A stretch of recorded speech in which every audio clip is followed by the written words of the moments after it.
then post-award management reporting and closeout. The DHHS is the U.S. Department of Health and Human Services, and NIH is one of 11 public health service agencies that are within DHHS. Other examples are like the Food and Drug Administration and the CDC, the Centers for Disease Control and Prevention. This slide has lays out the mission of NIH, and I'm going to let you guys read that on your own in the interest of time, because we do have a lot of information to go over today. And we do plan, I forgot to say, we do plan on taking a break probably around 3 o'clock or so for 10 minutes or so to get up and be able to stretch and go to the bathroom and stuff like that. So we won't be here for a straight 2.5 hours without break. Okay, so NIH has 27 institutes and centers, plus the Office of the Director.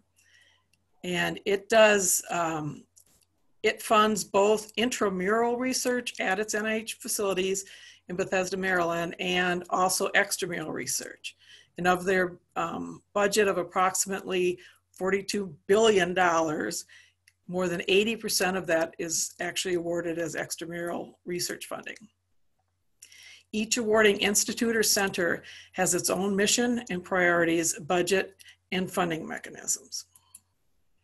This is a list of, partial list of the, all the institutes and centers, and this is the rest of them. Does anybody know how many institutes and centers fund grants for extramural research? 24.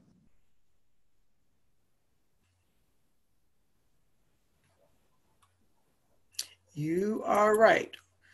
It's 24 plus the Office of Director.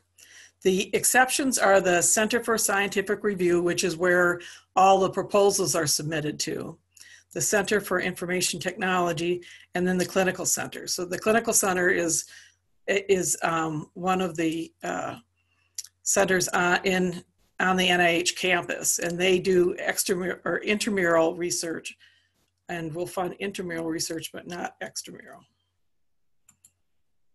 So the extramural team is made up of a program officer or program official, the scientific review officer, a grants management officer, and grants management specialist for grants and cooperative agreements, or a contracts officer or contract specialist for if the award's a contract. And NIH does issue research contracts in addition to grants and cooperative agreements. So I'm going to turn it over to Laura to talk about the different types of NIH funding. Thank you, Laura. There are several different types of NIH funding. And what I'm going to do when we go through here is I'm going to give you a summary of the majority of them. And then I'm going to talk to you in highlight form of what I was able to locate on the website for NIH. Now, I'm not going to read every slide individually to you as we go along, because that would take much longer than we have today. I am going to go over the summary and highlight some stuff, and then we'll move forward. So the first thing that we're going to talk about are research award programs. Those are called R-series projects. There are also resource grants, which are R-series, but they are resources. So I'll point out the differences there. There are career and development grants, and those are our K-series. There are research training and research fellowship grants. Those are T and F series awards. Cooperative agreements, those fall under the U series. Program or project center grants are P series. And then just something for everyone to make sure that you understand. A grant is an assistance mechanism for the public good. So they want you to provide reports, provide peer-reviewed information, and it's sort of overseen by the government, but they're not really involved. A contract is legally binding, and it's agreement for goods and services.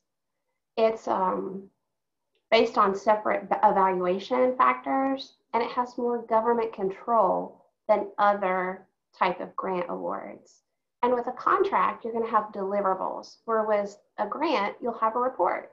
And that last one, or the cooperative agreement, it has substantial federal and scientific programmatic involvement.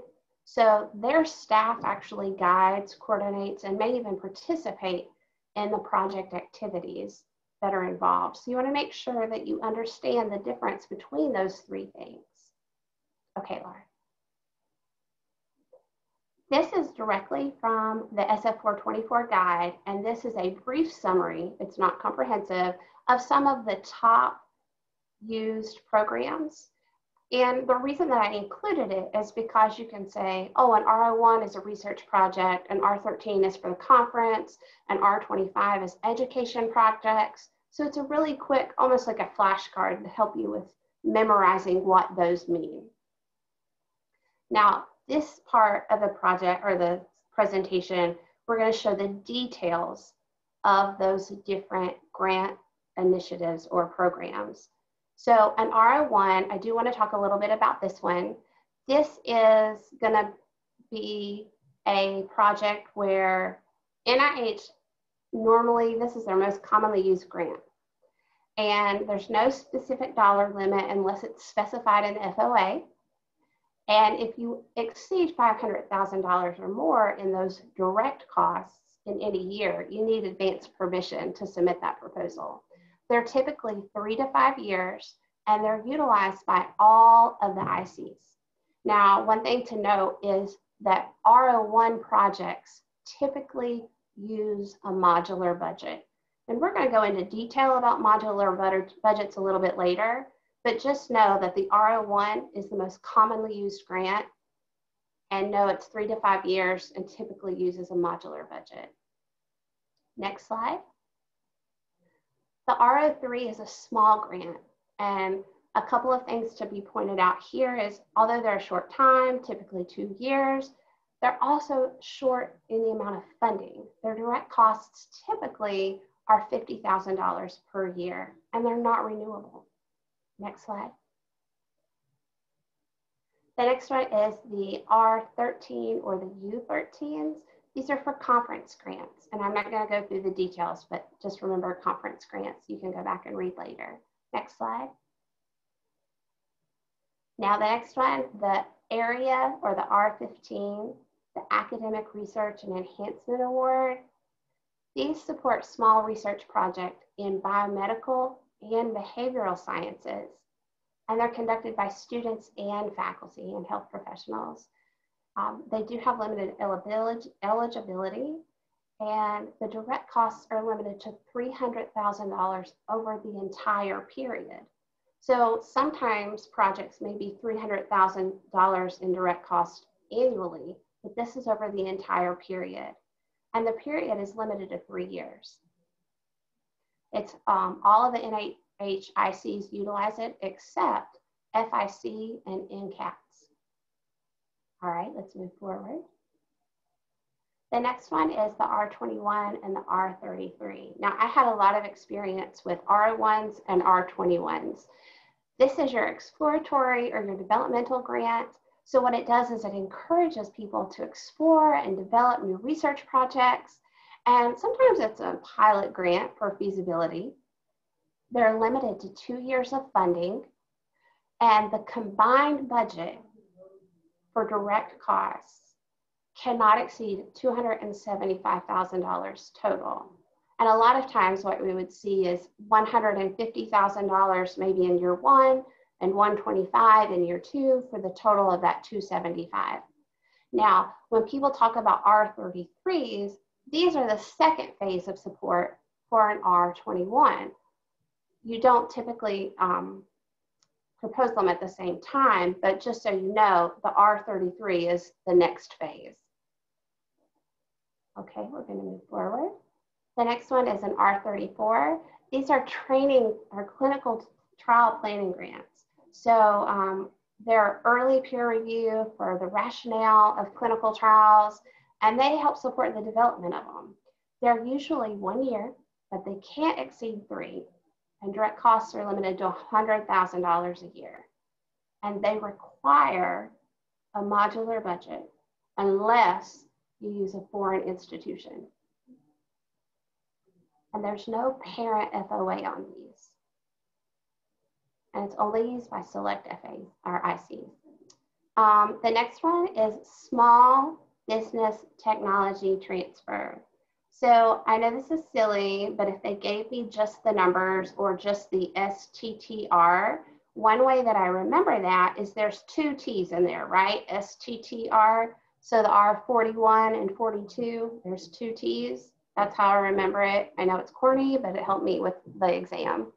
So there's three phases. You do want to know the different phases for STTRs and SBIRs, which is what we'll show next. And know who is eligible and who's not eligible to participate in these types of proposal submissions. And one thing to know is that they have to have a formal appointment or commitment with the small business entity in order to submit a proposal here if it's a small business technology transfer, STTR. Okay.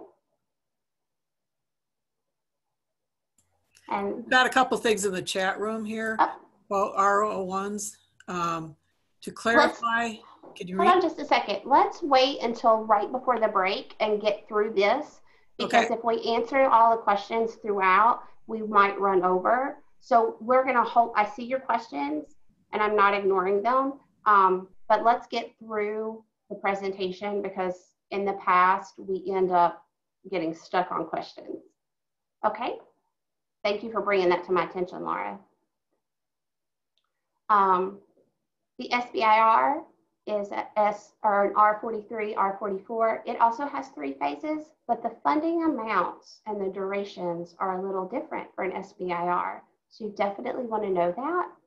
And then this is a key one for SBIR. The primary employment of the project director or the PI must be with the small business. So in this one, it is different. They can have an appointment with the STTR, but they have to have an appointment with a small business in an SBIR. All right, we're going to move to the next one. The R56, the high priority short-term projects. Now, these are for new or competing R01 applications.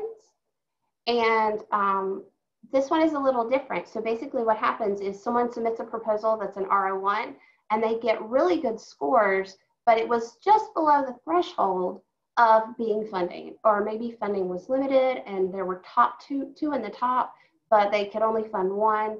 So what happens is the peer reviewers will nominate specific applications and put them in a conversion pool for R56 applications. You're sort of invited.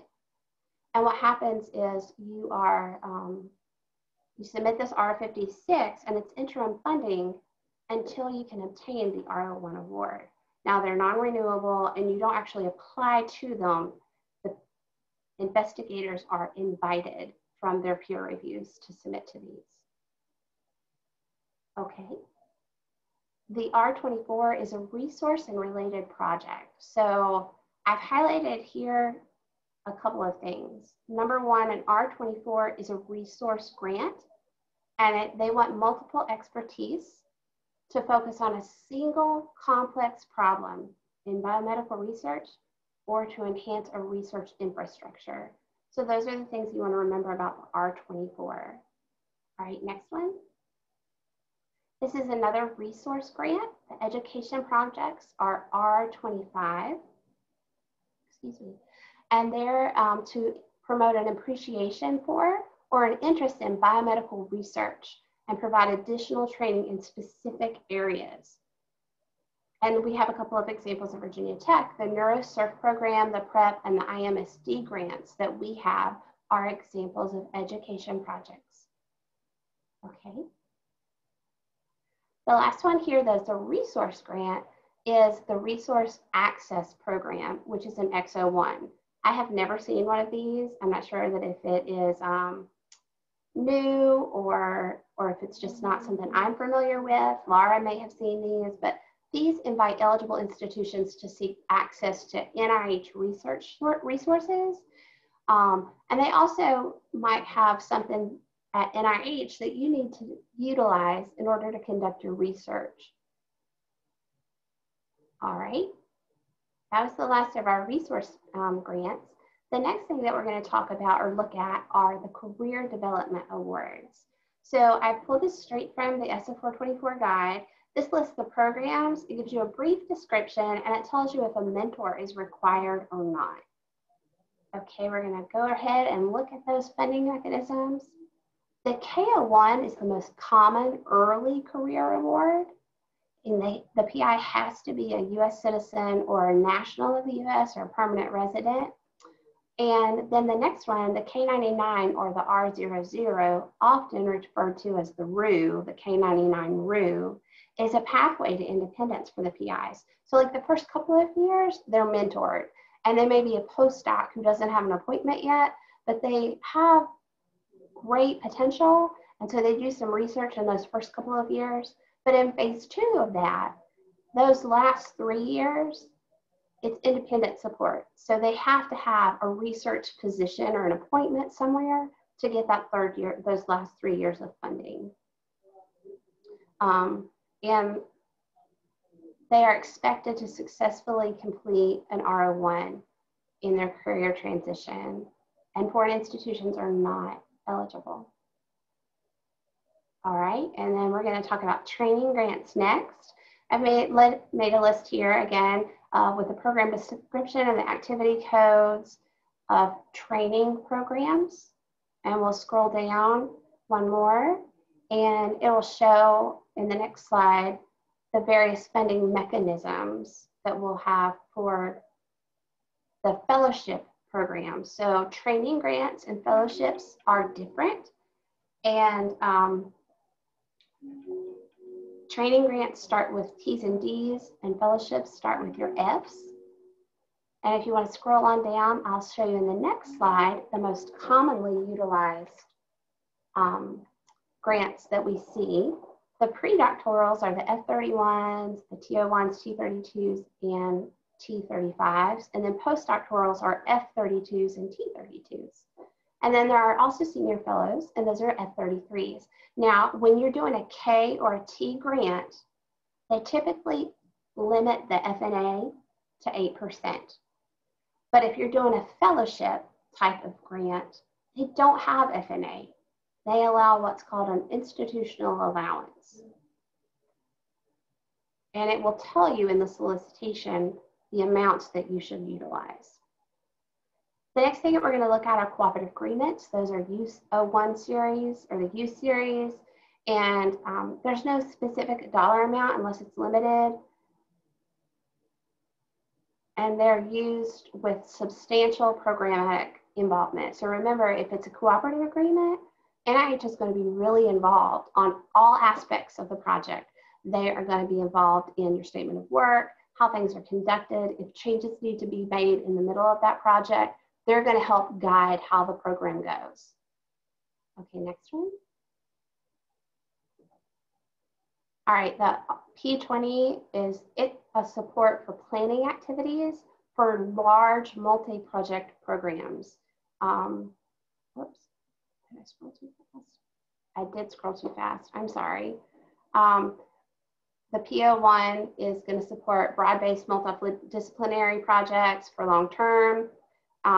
It has a lot of independent investigators who share knowledge and common resources, and each of them contribute or directly related to common theme of total research effort. And so what they do is they form a system of research activity and they direct towards one well-defined research goal. And there's no specific dollar amount on these PO1s. And then the next one is going to be the P20, and those are for planning activities associated with large multi-project programs. Okay. All right, then we're going to go to the Center Core grants. The P30 is a multidisciplinary approach. So they're going to do a joint research effort or from the same discipline, but what they do is they focus on a common research problem, and lots of different approaches are utilized to focus on that one problem. Okay, we're going to go to the next one. The next one is the P50. This is a specialized center, and it's to support any part of a full range of research and development from really basic to clinical. And it can support activities such as protracted patient care necessary to primary research or research and development efforts. And it can be a multidisciplinary attack or a specific disease entity or a biomedical problem area that they focused on. It's a specialized center, and they constantly receive attention, of course, from staff funding and IC. And they may serve it regionally or nationally for special research purposes. So for example, I mean, I don't know this off the top of my head, but I would think that maybe research on COVID, because it's a national pandemic and it's a specific thing, people may be looking at that as a specialized center. And if I'm talking incorrectly, then Laura, let me know.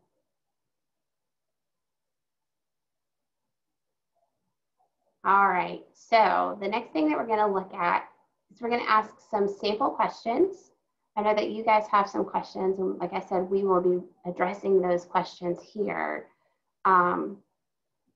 But what this type of grant is NIH's most commonly used grant program, and generally doesn't exceed 5 years. If you saw that, does anyone have an idea of what it is? Yeah, I'm seeing it light up in the messages here. You're right.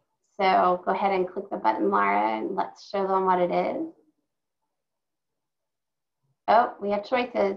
R24, R10, R21, or R01.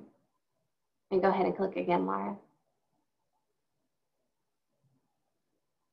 There we go, the R01. You guys are correct.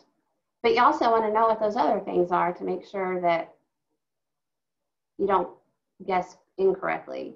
So now we're also going to ask another question. Which of the below is not a characteristic of an R15? And Laura, it'll do the same thing. It'll pop up those different choices. Does anyone know which one is not a characteristic of an R15?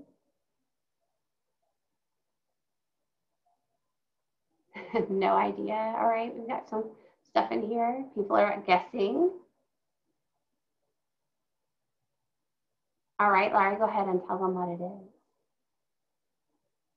So which one is not a characteristic of an R15 is direct costs cannot exceed 250, because they can. All right, go ahead, Laura. Uh-oh, it looks like we went backwards. Oh, I know what it's going to do. It's going to go back and show the answers again. Because if you printed it, we wanted you to have the answers there printed. All right. So this page is a little bit different than it was in the past, if you've been doing the review session for a little while now. When you're submitting an application to NIH, there are now multiple ways to submit. And the link that is shown here, if you click on it, which we're not going to, but if you were to click on that link, it will take you to the different ways that you can submit to NIH. So you can go through grants.gov, you can use Assist, you can use System to System, and every institution is different. At Virginia Tech, we have a System to System that we've purchased called CAIUS 424, and that's what Virginia Tech utilizes to submit our programs. Okay. Now the next slide here is going to talk about ERA Commons. And basically ERA Commons is an online interface where grant applications and the awarded agencies access and share administrative information related to research grants. And they're not always awarded agencies. They may be just proposals. I'm going to let you guys take a look at those features later. And we're going to go ahead and move on to the next one. These are the different types of grant requests that you might see.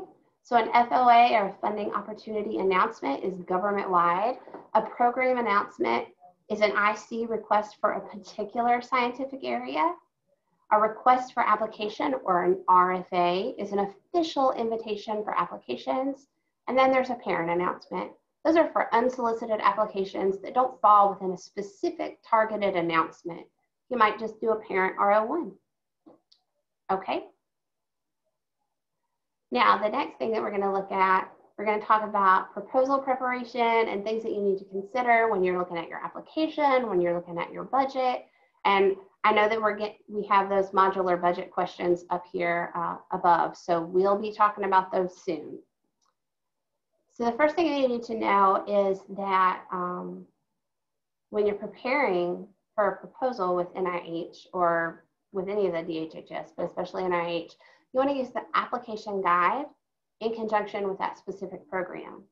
And for example, if you're submitting a fellowship or training grant solicitation, those guidelines are actually a little bit different than if you were submitting to an RO1. Or if you were submitting a career proposal under that case series, those guidelines are going to have some different forms in them than you would see in a standard or in a fellowship proposal submission. What we're going to look at today is going to focus more on just the standard typical research project, because if we had put slides in here for all of the different opportunities, we would be here until 5 or 6 o'clock tonight. All right, right now, the one thing that you want to know is that if you are submitting proposals, you're going to use the Form F version. It was updated in November of last year, and it became effective in May of 2020. And what that means is every so often, NIH will update their general forms. And it started with the A version, and now we're up to F. So every year or two, they'll update those forms and they'll request different information. So what I submitted a couple of years ago has changed if I were to submit an NIH RO1 now. All right, Laura. Now this, when you're looking at proposal preparation, again, this is the standard format for a research and related grant application. These forms could be different if you're doing a fellowship, a training grant, a clinical trial, but this is for the standard research, okay? And you do want to know what these are. You want to know that there's the standard SF424 cover form, the supplement page, the research and related other project information, project performance site location, research and related senior key personnel profile, the human subject or the clinical trial information. Now the next one, the PHS assignment request form, the reason that those are in italics is because you are not required to do an assignment request form. That's if you know someone at NIH or you've been speaking with a program officer and you know that you specifically want one group to review your proposal, or if maybe you are a postdoc and your mentor has now gone on a sabbatical and is at NIH, you wouldn't want your previous mentor to review your proposal because that would be considered a conflict of interest. So you can do a PHS assignment request to say, I do want this person to review, or I do not want this person to review, and give a reason why. But you don't have to do those forms. The R&R or modular budget is required, but the R&R sub-award budget is not required, of course, if you don't have a sub or if you are using a modular format. And then the PHS 398 research plan, that is required also. Now, if you want to know more details, you can look at page 23 in the SF424 General Application Guide, and it can actually go through step by step what should be included in those areas. Okay. Now, this next part is one of the weird peculiarities that goes with NIH that brings about lots of questions. And again, I know that you're going to have questions. We expect them and we're planning for them. I'm going to plow through this part of this section, and then right before the break, probably about 5 or 10 minutes before 3, we'll stop and we'll look at those questions, okay?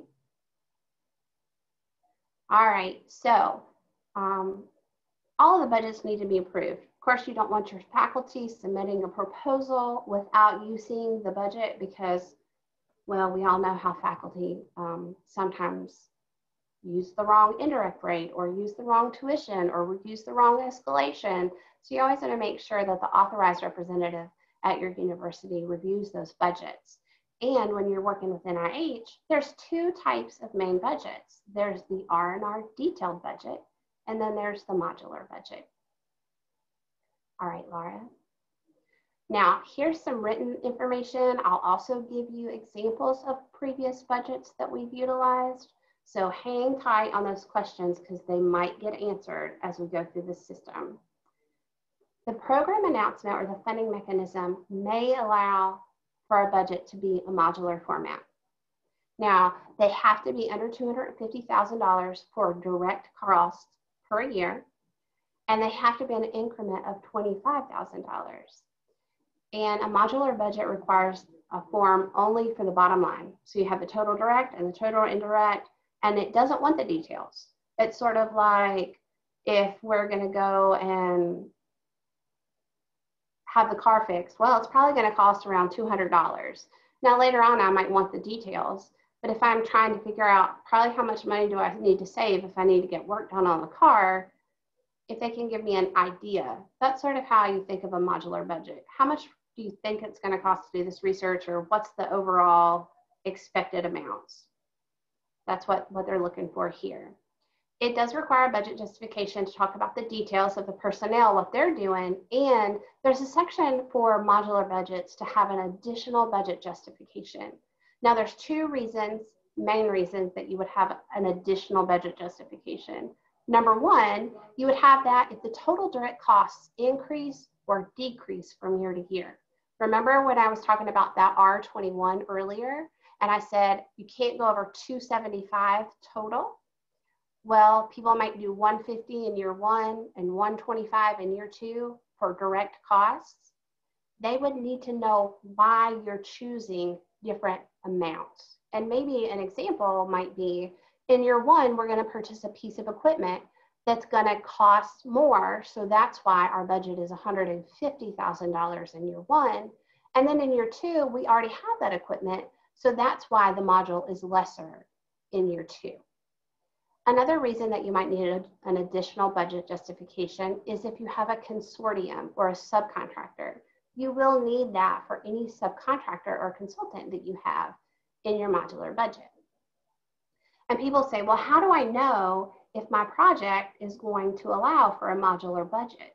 One of the first things that I ever did when I got a solicitation or an FOA or anything from a faculty member is I did a search, and I searched for modular budget throughout the guidelines, because if it's allowed, it will tell you in the RFA or the RFP. If it doesn't list modular budget somewhere in there and give you that option, then you know you need to do an R&R detailed budget. Okay. The next thing is consortiums, and I learned a little bit more information today. So this slide, when we may post an update later on because I talked to someone else and learned some additional information about consortiums. But basically what you need to know is if there's an application involving multiple institutions, typically there's a lead and then there's a subcontract or a subaward, subrecipient, a consortium. We think of them that way. NIH now allows for a multi-project proposal, and you can go to the ASSIST system and submit that information. And I've put a link here about details, but if there was a multi-project proposal from multiple institutions, you would still have an overall lead, but there would be different components or branches. And that is a whole new ball of wax. We've only seen it once or twice here at Virginia Tech in the past few years, but this is something that is newer to NIH. So they do allow a multi-project collaborative type of proposal, but it's different than NSF. With NSF, everyone can submit their own through research.gov or through FASTLane, but it's a lot different here with NIH. And I don't want anyone to be confused, so I'm not going to go into further details about that, but it is possible, and you have to use the ASSIST system in order to utilize that. All subrecipients need to include their budget in the lead institution's application, whether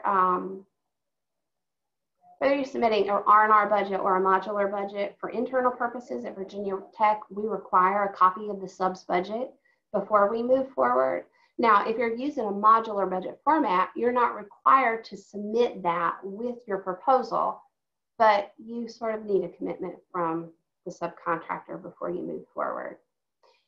NIH does not include the consortium indirect costs in the lead institution's direct costs. So R&R or modular format, they're split. Think about going to dinner and splitting the check at the end of the night. Everybody's amounts are separated out. All right, we're gonna go to the next one. All right, I need a drink of water before I get onto this next one.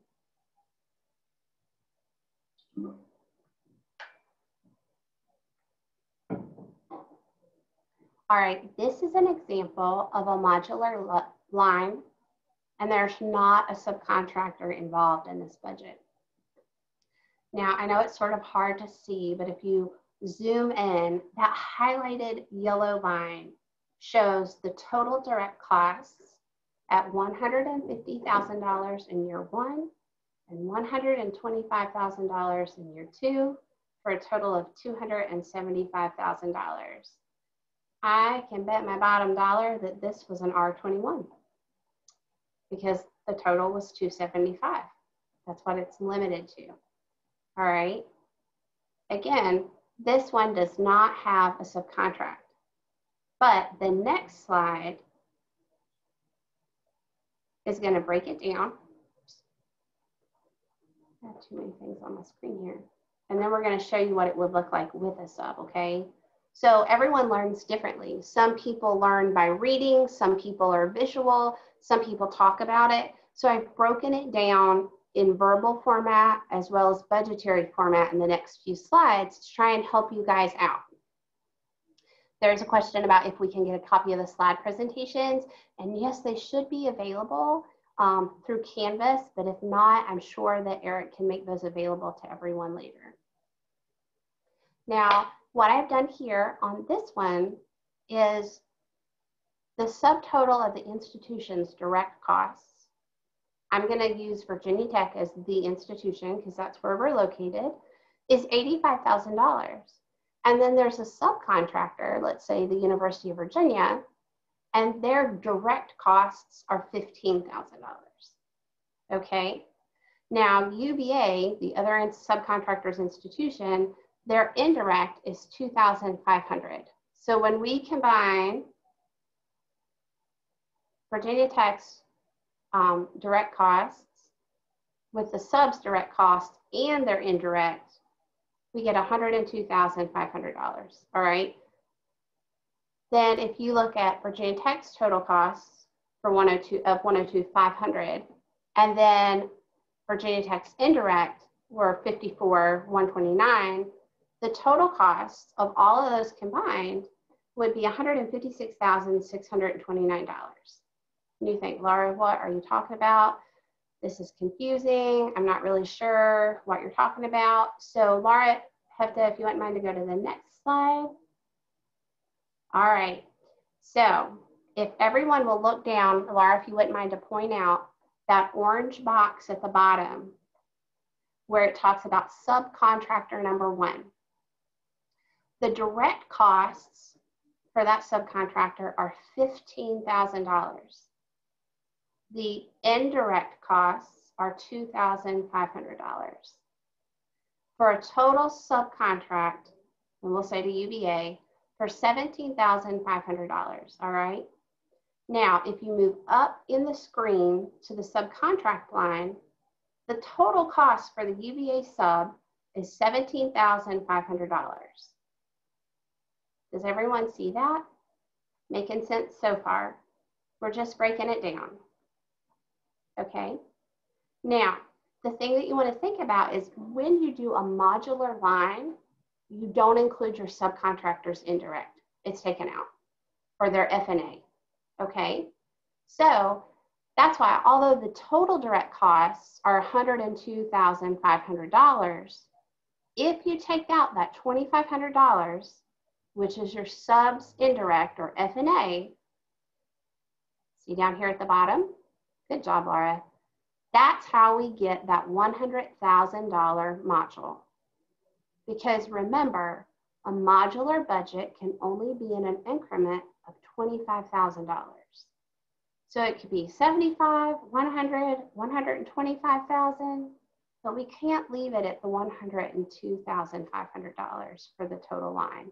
It has to be in an increment of $25,000, which means Virginia Tech would have had to have made changes somewhere in their budget to get that number of $100,000 in the modular line. All right, we're going to move to the next slide. Now, just to break it down further, again, because I've shown you in different formats, if Virginia Tech's direct costs were $85,000 and UVA's direct costs were $15,000, those two together is $100,000, right? That's our modular line. And then if you add Virginia Tech's indirect and UVA's indirect, that's where the total indirect of $56,629 comes from. And the two combined is how you get $156,629 for the total funds requested. Laura, would you mind to scroll back up to that previous slide one more time and show them the budget? All right, so again, Virginia Tech's direct plus UVA's direct is $100,000. That's where the modular line comes from. And then Virginia Tech's indirect plus UVA's indirect is how we get all of our total costs together. That's where that $156,629 comes from.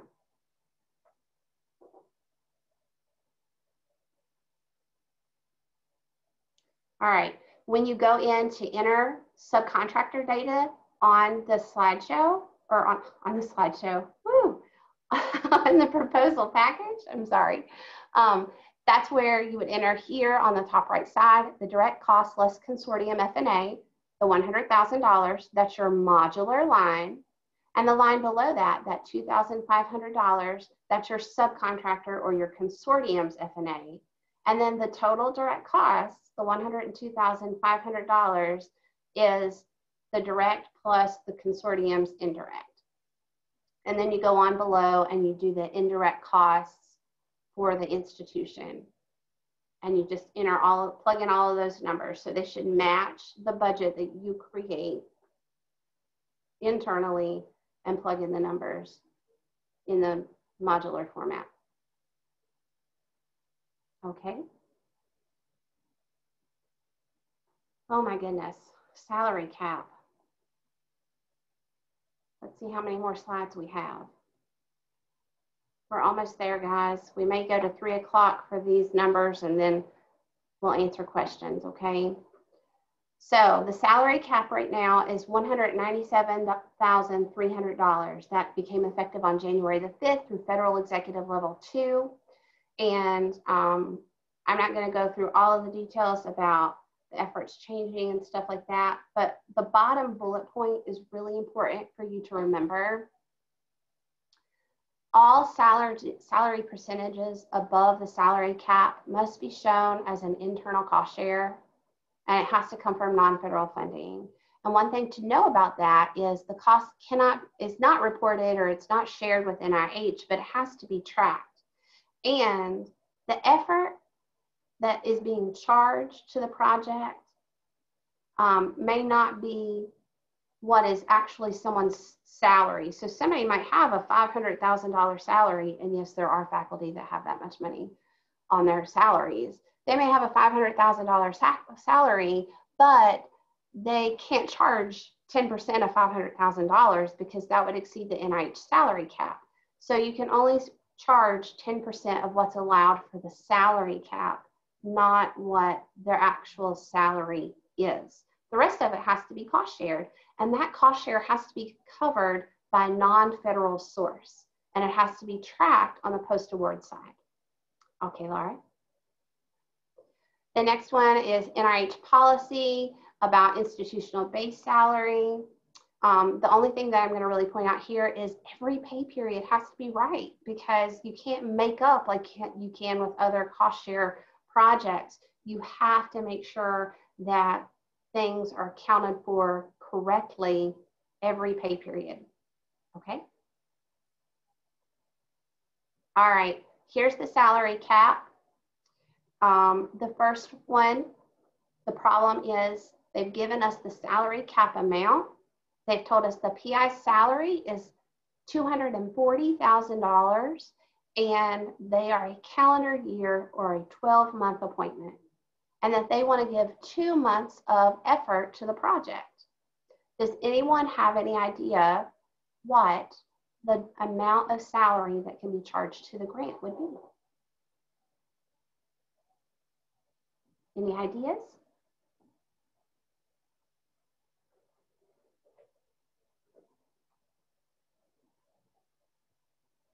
Okay, I'm seeing some answers. You're right. So go ahead, Laura. We're going to flip on to the next slide.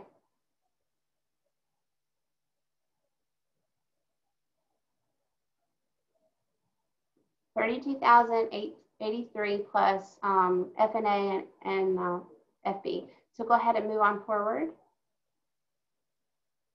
All right, so this is the breakdown.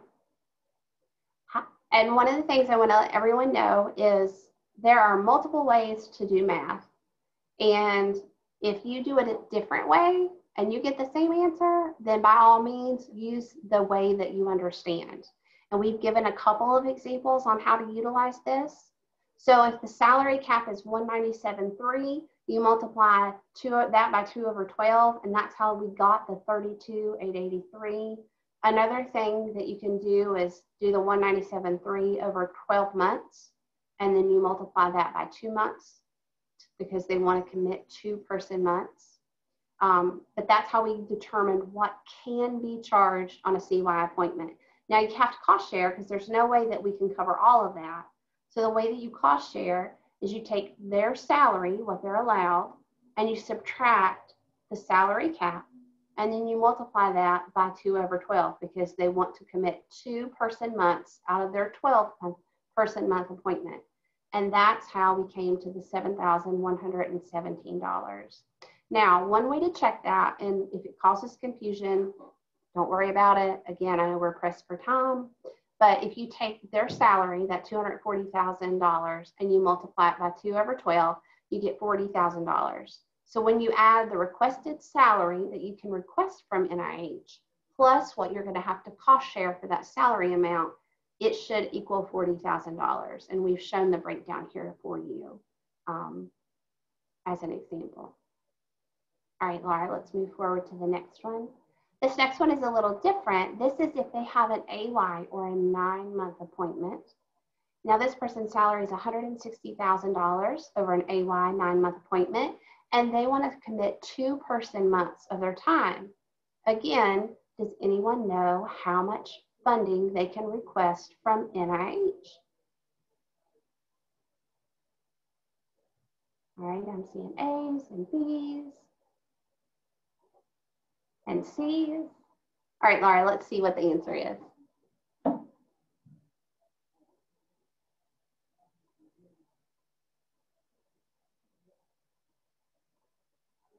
So the answer is C, 32,883. And you say, well, Laura, how's that the case? Because it's 9 months or it's 12 months. Well, here's the breakdown. The first thing you have to remember is if their appointment is anything different than a 12-month appointment, the first thing you do is figure out the salary cap as a prorate. So the 197.3 times 9 months over 12 months, because remember their appointment is only 9 out of 12 months. So the salary cap for a 9-month appointment on this one is $147,975. And again, there's an alternative calculation below there. So what you do is once you know what the salary cap is for that specific month appointment, you multiply it by how many months they want to offer over their appointment months. Now this is a tricky one because at first you multiply 9 over 12 because they're working 9 months out of 12. And then when you actually see what they can charge to NIH, you do 2 months over their 9-month appointment. This is a place where a lot of people mess up in their calculations. So remember, it's a 2-step process, and the first one is always over 12 because you're figuring out what the prorated amount is. The second one, if their salary or their appointment is anything other than a 12-month calendar year appointment, it will be over that many months. So this is a 9-month appointment. That's why it's 2 over 9. And that's how we came up with the 32,883. Now the cost share for that is you're going to do their salary, subtract their allowable salary cap. It's not the 197.3 because they're on a 9-month appointment. So it's prorated. That's how we came up with that 147,975. And then you multiply that by 2 over 9, the amount of months they want to commit out of the amount of months that they have to commit. And we've shown again how to check below. Now with this one, it was a little bit awkward because it ended up being 35,555.55. And if I rounded it up, the numbers were a little off. So I actually showed you to the penny. Okay, go ahead, Laura.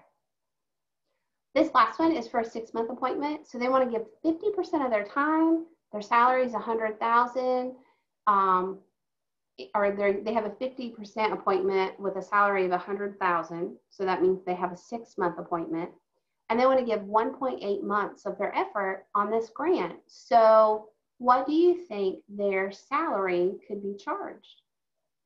And you notice that the original answer that we had before is not showing. That 32,883 is not there.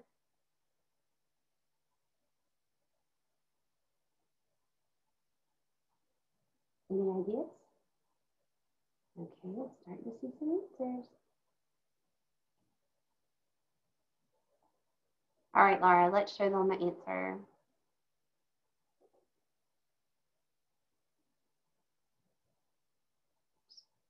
There you go. It's a 29,595.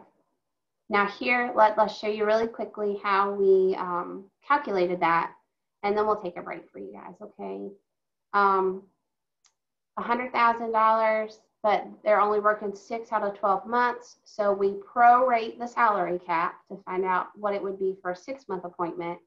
And then we multiply that 1.8 expected months over how many months they actually have to work.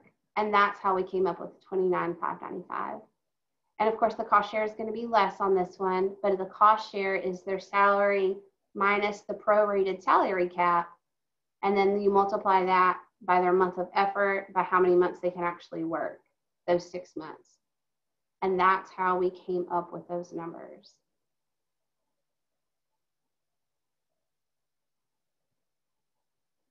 All right, I know that we've gone through a lot of stuff here. Basically, the next couple of slides you can read through on your own. I'm not really going to go over the budget justification. It gives you on the next slide, Laura, it shows you what you need in a budget justification. And I sort of talked about some of that throughout this. The next slide that we have are additional documents that you might need to add in a proposal if they're applicable. One of the things to remember though is, you know, if they say the below are examples of letters of support or who a letter of support might be needed from, you would probably need to know like consortium participants, collaborators, or other significant contributors. They may say a data management plan is under what institution or what agency. You would need to know like a data, you know, or sharing model organisms or genomic data sharing plan. Those are NIH kind of projects, as well as the authentication of key and biological or chemical resource plans. But these are only if they're applicable to your project is when you would update those. And then the last thing I'm going to show you here, because we're hitting right at 3 o'clock, is after you submit your proposal, they might come back and want just-in-time JIT information. And sometimes what they'll request is other support for all the key personnel. They might want to know about IRB or IACUC approvals for human or animal subjects. And they also want to know information about human subject education or trainings that are required. So after a proposal is submitted, but before it is awarded, they might want just-in-time information. Now, I know that we have gone through a lot of stuff. We promised a 3 o'clock break. So let's go ahead and take a break. Let's get back together around 10 after 3. And what we will do at 10 after 3 is we'll look at those questions and then we'll let Laura have to take it from there. Okay, so if you have more questions, feel free to answer or put them in the chat box, and we will look back at those in about 10 minutes.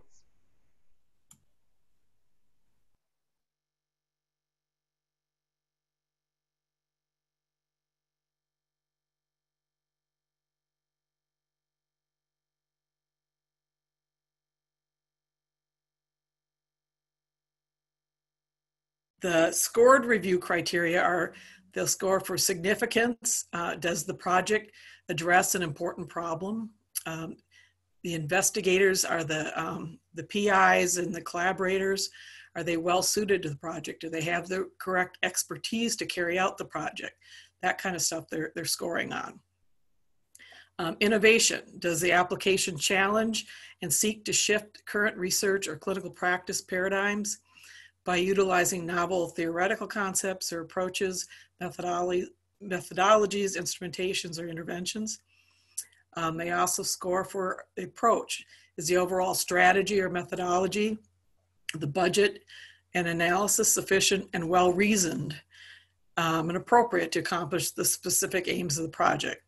So again, they're looking at, does the PI know what he's talking about? Is it possible what their plans are for their specific aims? Does it make sense that yes, you can get the answer they're looking for with doing it, the way that according to their strategy and stuff. And then the environment. Does the PI have suitable and sufficient facilities, equipment, and institutional support to carry out the research plan? So it's not just, they have to make sure that, if you have sponsored, that there are somebody who has some expertise in sponsored programs or something, or they have access to that, maybe through a consultant or something, but they want to make sure that you're going to be successful in being able to carry out this research. So those are the scored criteria. Then there are some additional review criteria that don't receive scores, and that's for protections for human subjects, inclusion of women, minorities, and children, vertebrate animals, biohazards, whether it's a resubmission, a renewal, or a revision. So resubmission would be if you submitted a proposal, it didn't get funded the first time around, and then you resubmitted it with changes, that would be considered a resubmission. The renewal is actually a competitive renewal. So if you've had the project was awarded for 5 years or so, and then you want to extend, so you'll write a proposal for another 5 years, that would be a competitive renewal. And then also a revision would be supplemental funding. So if you have an ongoing project and you have maybe an additional scope of work you want to do, you can submit a proposal for supplemental funding to get additional funding on top of what's already been awarded. And that would be revision. They also look at select agents, resource sharing plans, budget and period support. And then applications from foreign organizations have an extra review step. The reviewers assess whether the expertise or resources required for this project are available in the US. So since NIH is funded with US tax dollars, they just want to make sure that, if there's somebody in the US that could do this work, then they should be giving the money there instead of to a foreign organization. This is just a snapshot of kind of what their scoring card looks like. And the important thing, there's things to look at. There's some other scoring options, like if it's not recommended for further consideration, they can, if they're deferring it, abstaining, or there's a conflict. So like if you had in that case, you had maybe the one of the people on the committee, the proposal is coming from one of their former students. Well, that would be a conflict. So then they'd have to list that on their scoring card that there's a conflict, and then they would abstain. There's a not present if somebody on the committee is not at the review session, or if it's not discussed. Sometimes as they're going through these proposals and reviewing them prior to the meeting, they'll rate them, and if they think if somebody doesn't have the maybe the equipment to carry it out, or that they don't have the expertise or something, then they may just decide that it's not, it can't do that research, or they won't be successful. So the committee doesn't even bother discussing it, and it will get that rating of not discussed.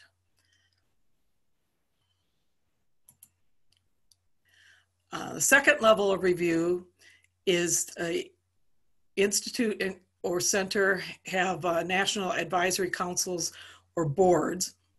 And these are composed of both scientific and non-scientific members that are chosen for their expertise, interest, or activity in matters related to health and disease.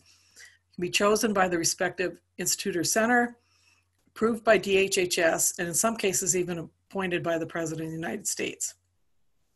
NIH program staff members will examine the applications, their overall impact and priority scores from the review committee, and percentile rankings and the summaries that they get out of the review group. And then the program staff will provide a grant funding plan to the advisory council or board. The advisory board or council will also look at the institute or center's goals and needs, and then advises the institute or center director. But that institute or center director is the one who makes the final funding decisions based on staff and advisory council advice.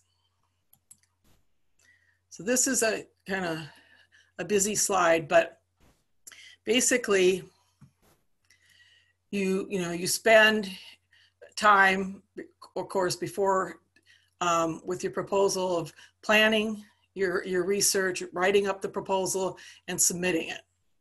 And once you've submitted it, you're submitting it to the Center for Scientific Review. They review the applications and then and review them for completeness. If you're missing any sections that are required, then they'll dismiss those applications right off and return them. Then the Center for Scientific Review then will assign the application to an institute or center and to a scientific review group. And then the scientific review officer for that group will assign the applications to the reviewers and the readers. And that process takes anywhere from 1 to 3 months after a project or a proposal is submitted. And the peer review period takes another 4 to 8 months. And there's the initial review by the scientific review group. And then the priority scores will be made available to the principal investigator on ERA Commons. Their summary statement will be made available. And then it goes to the second level of review at the advisory board. And then the institute or center's grants and management staff will conduct a final administrative review, and then they negotiate the award and send out the notification of award. And that takes another couple months usually. So the whole process does take about 9 months or so. the notice of award is a legally binding contract between NIH and your institution, and it will identify who the PI is, the project, give it an award number. It establishes the funding level and establishes the period of support. So there'll be both how many years they're supporting, whether it's 1 or 5 years. And then they'll also establish a budget period, which is the annual, so it's year 1, year 2, year 3 periods. It sets forth terms and conditions of the award, reporting requirements, and it provides contact information for both the program official, who's the technical side, and the grants management specialist, which is the contractual side. So does anybody know what constitutes the acceptance of an award?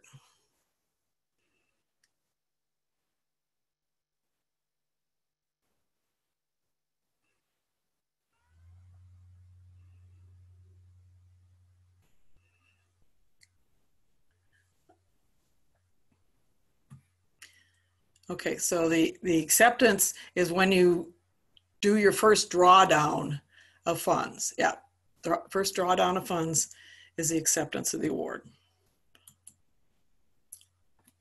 All right, so the award number, the project number that NIH signs is it's a long number, but it tells you a lot of information. So the first number is the type of application. So if it's a new application, it's given a 1. If it's a incremental funding, it's given a 5. The second 3 characters are what kind of funding mechanism or activity code. So is it an R01? Is it an R21? What type of grant they're funding? Then the 2 letters stand for the institute or center that's funding the award. And then you get the next 6 digits here are the actual award number. This is kind of like a serial number for your project, and it's assigned at the time the proposal is submitted and stays with the project through the entire project until it's closed out, whether you have 1 competitive segment or 10 competitive segments. That number will always be associated with that award project or that project. So this is a really good number to use if you're trying to, if you've submitted a proposal and you want to now go back and look up, okay, has it been funded, or what stage we're in or something. You can go on to ERA Commons, you can search by that 6-digit number, and it'll pull up a table and it'll say whether it's pending or if maybe it's in council review, or it'll give you the status. But that's the best way to search for any award document. Then the numbers in red here, that's the budget year. So whether it's the first year or the third year or the 5th year, it'll tell you. And then sometimes there's a suffix, either a supplement or an amendment. So a supplement would be if you've gotten, you've applied for supplemental funding to add another specific aim to your project or something. If it's awarded, then it will be listed as an S1. If you have more than 1 supplement, you might have S2, S3. The amendments is if you've applied for a project and your proposal didn't get funded the first time around, then you resubmit it and it got funded. It will be funded with an A1 being an amendment, and that's what they refer to as an amendment. So because it's an amended proposal.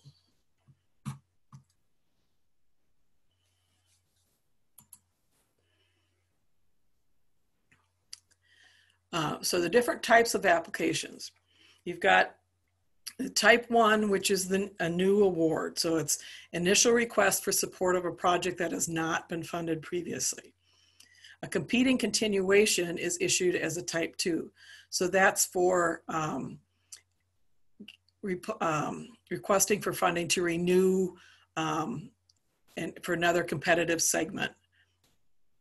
That would be issued as a type 2.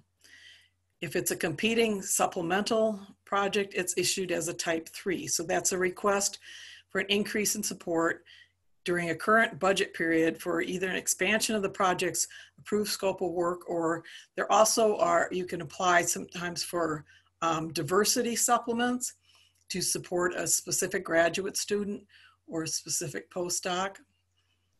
That's another type of supplement, but those will be issued as type 3s. Funded extension awards are type 4s. That's a request for additional years of support beyond the years that were previously awarded. So those are used, like if you have an R21 that's going to transition to an R33, the R33 portion would be issued as a type 4. Same thing with the K99 to R00. The R00 would be issued as a type 4, and they're only used for select programs.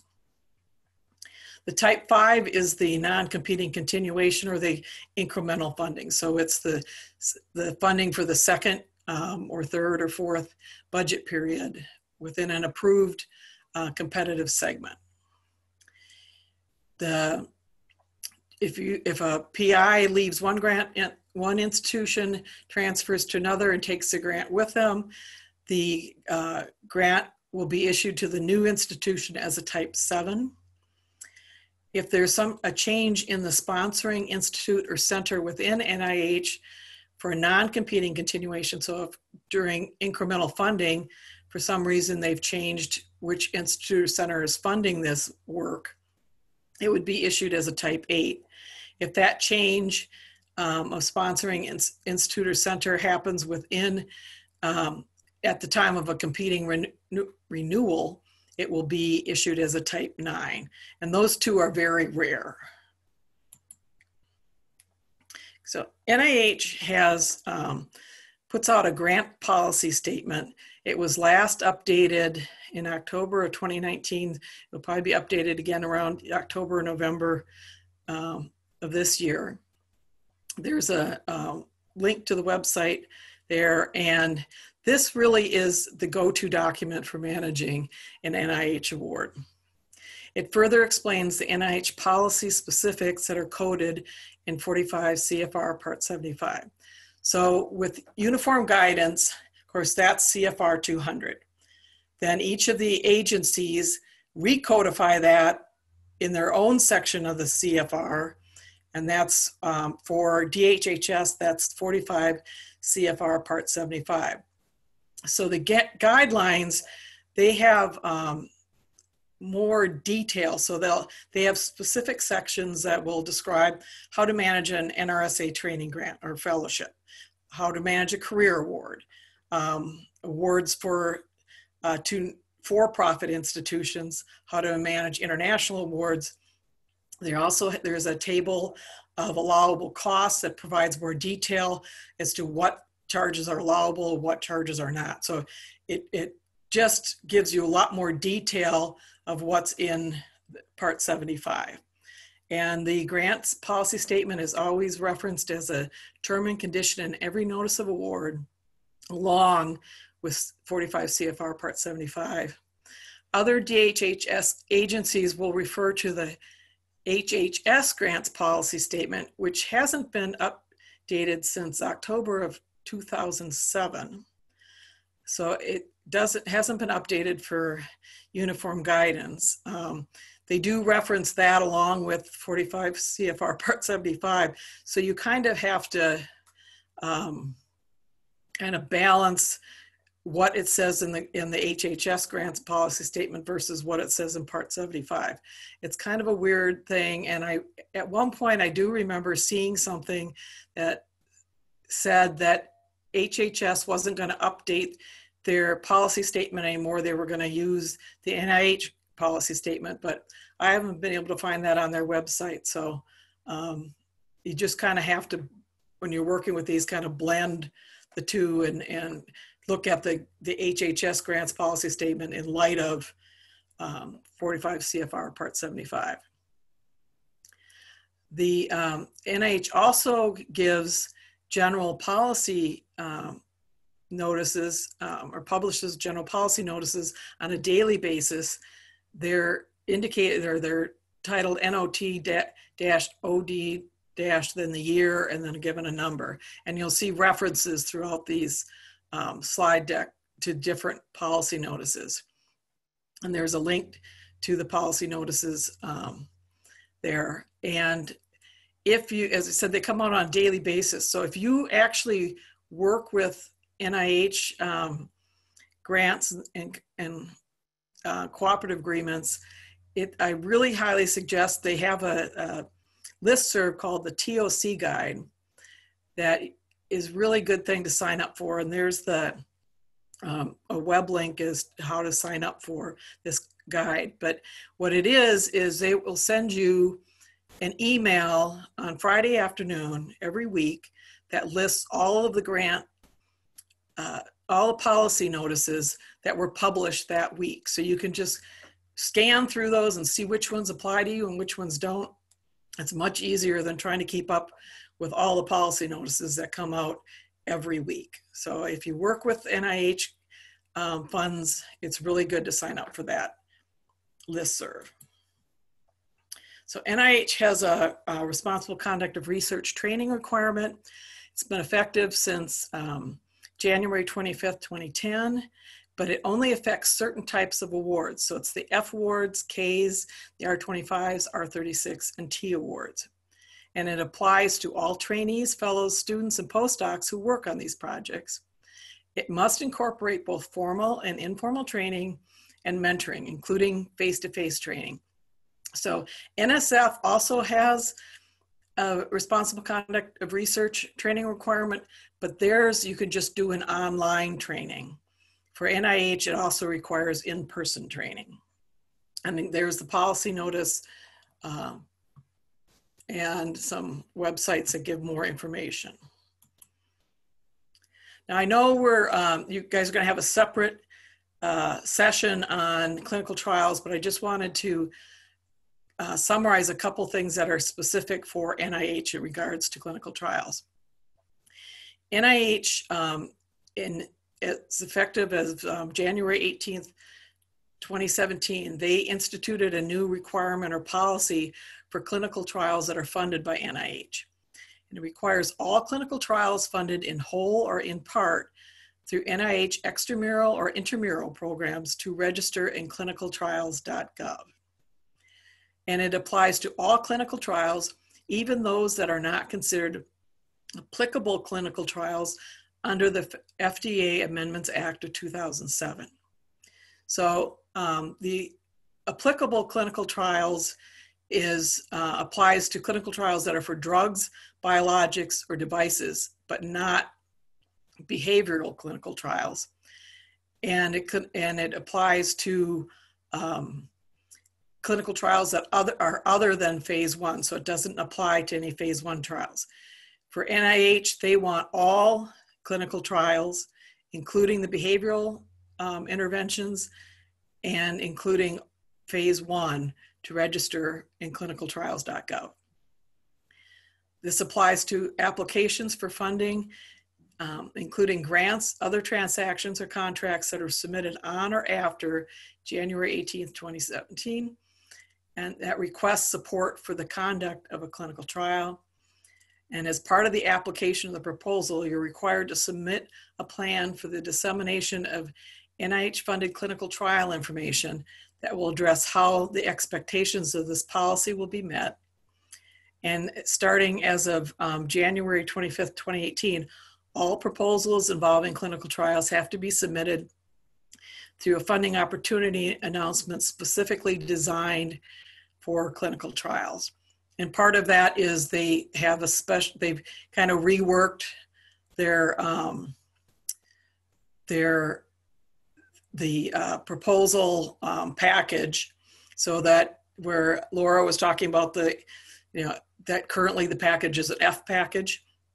They have reworked that to pull out things that previously information you needed to submit for a clinical trial and a proposal was kind of spread throughout the entire different sections of the proposal, and they kind of pulled that all out into one section that either you're using or you're not. So that's why they've made it that you have to, the funding opportunity announcement has to be, say that it's designed for clinical trials or not. Exactly. So we're going to talk about now managing the project. So we're going to talk about direct versus indirect costs, pre-award costs, rebudgeting, personnel costs, travel, purchasing equipment, subcontracts, and splitting the funding between co-investigators, and the public access policy. So as far as indirect rates, that regardless of the type of recipient, the rate or rate agreement in effect at the beginning of the competitive segment will be used to determine the amount budgeted for F&A costs each year of the competitive segment. If the rate does not extend to the end of the project period, the last rate in effect will be used for the remainder of the competitive segment.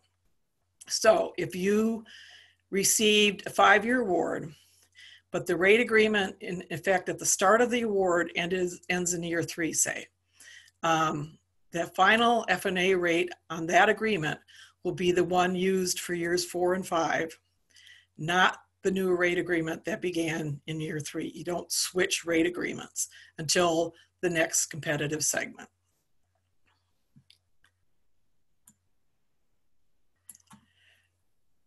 NIH generally will not award additional F&A costs beyond those calculated in the approved budget. The specified rate or rates will be listed in the notice of award under the applicable budget periods. And generally, recipients may rebudget between direct and F&A costs without prior approval, provided there is no change in scope. However, recipients formerly subject to A21 may not rebudget from direct to indirect to accommodate a rate increase, except for the establishment of permanent rates when a provisional rate was used for funding. And recipients not formally subject to A21, the F&A cost reimbursement is based on the negotiated rate agreement that's consistent with the time period when the costs were incurred. So if you submitted a proposal in February under one rate agreement and the project is awarded in August, if you received a new rate agreement that's effective July 1st, that will be the one that's in effect for the entire competitive segment. However, if the rate increased in your new rate agreement, you have an increased rate, unless you provide a copy of that new rate agreement as part of your just-in-time, NIH will probably award or calculate the amount of indirect they're awarding you based on the rate that was listed in the proposal. And that will be the F&A rate that will be listed in the notice of award.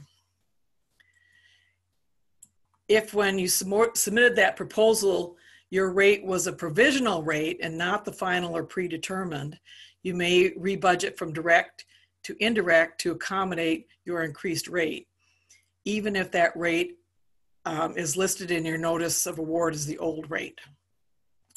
But if at the time of the proposal, the rate was a final or predetermined rate, then you cannot rebudget from direct to cover an increased indirect rate. I know it can be kind of confusing.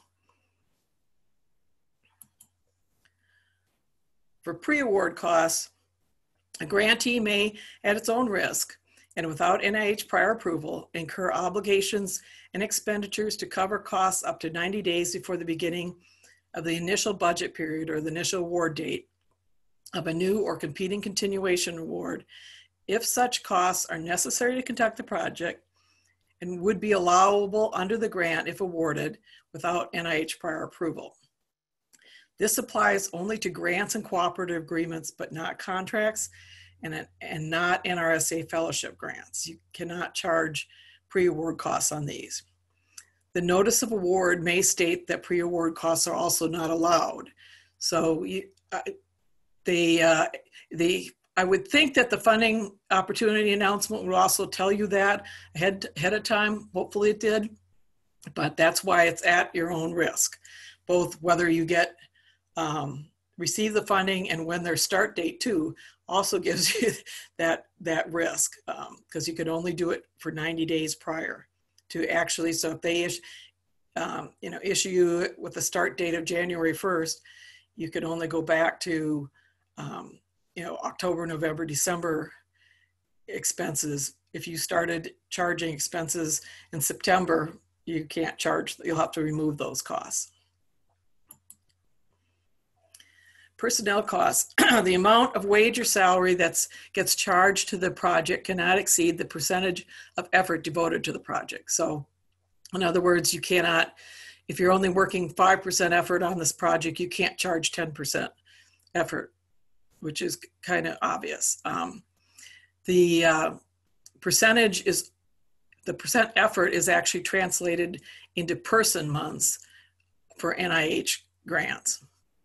And it's based on normal effort, not necessarily a 40-hour work week. It should match the effort that you reported by your PI's institution. And again, as we indicated earlier with the salary cap and cost sharing, so an auditor is going to verify compliance with the salary cap policy by checking random pay periods. And so if you need to make sure that you are cost sharing correctly for the salary cap on each and every pay period, because they will just grab one, and if you don't have the right amounts that they're cost sharing, then they'll determine that you're not in compliance. And that's why, unlike the cost matching, I always call it regular cost share, but the kind of the cost matching type of cost share, you can, okay, I'm behind, and I can charge more effort to try to catch up, but you can't do that with the salary cap cost share. It has to be correct for every pay period.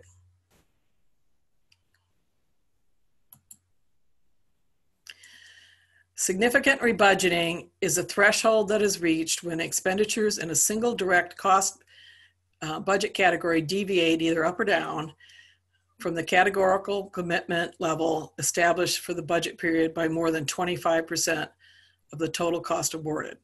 So for instance, if your award budget for total cost that's direct plus indirect is $200,000, then any rebudgeting that would change a major cost category like personnel or supplies or travel by more than $50,000, in this case, is considered significant and requires prior approval. However, unless the notice of award restricts expanded authorities, prior approval for rebudgeting is not required unless it results in a change in scope. And significant rebudgeting is not applicable to modular grants. So that's why if you can submit a modular budget for your proposal, it's a good thing to do, because then you don't have to worry about if you spent $75,000 instead of more in one area than another. You don't have to worry about that. You don't have to worry about getting prior approval. You're much freer to spend how you need to spend it to get the work done without having to go back for prior approval. Also, rebudgeting of trainee costs for stipends, tuitions, and fees to other cost categories requires prior approval, but rebudgeting of the training related expenses, which are like travel and supplies, is allowed without prior approval.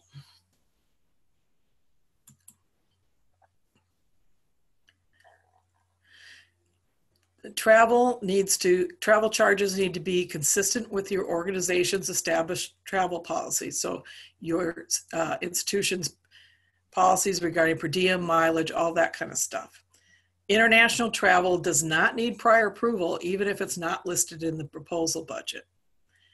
And US to Canada and vice versa is not considered international travel by NIH. And of course, any travel needs to comply with the Fly America Act. As far as visas, the cost for long-term visas are allowed as part of recruitment costs, but only if there's an employer-employee relationship exists with that individual. And the cost for renewal of a visa is not allowable. So if you have a postdoc coming in from another country and they need a visa to get into the United States, if they get a visa for 2 years and they're going to stay a third year, they have to renew their visa, but you cannot charge those costs for the renewal to the project. You can charge the initial costs for getting a visa, but not renewing it. And costs for short-term visas for travel are allowable only as a recruitment cost for employees, not prospective trainees. That's also allowable if it's identified in a specific FOA or NOA that says it's allowable. I know this is kind of strange. Uniform guidance came out with an allowance for charging short-term visas. So like if you're going to a meeting in a country that you need to have a visa to get in there, uniform guidance allows you to charge those short-term visa costs to your project. But NIH has taken that language from the uniform guidance, and in that table I was talking about of allowable costs where they explain a little bit more what's allowable, what's not allowable, that language is under the section on recruitment. And when I saw that, when uniform guidance first came out, I thought that's kind of weird place. That one would think it would be under the travel section, but it's not. And so I contacted the Office of the Director, and yes, they're only allowing it for recruitment costs.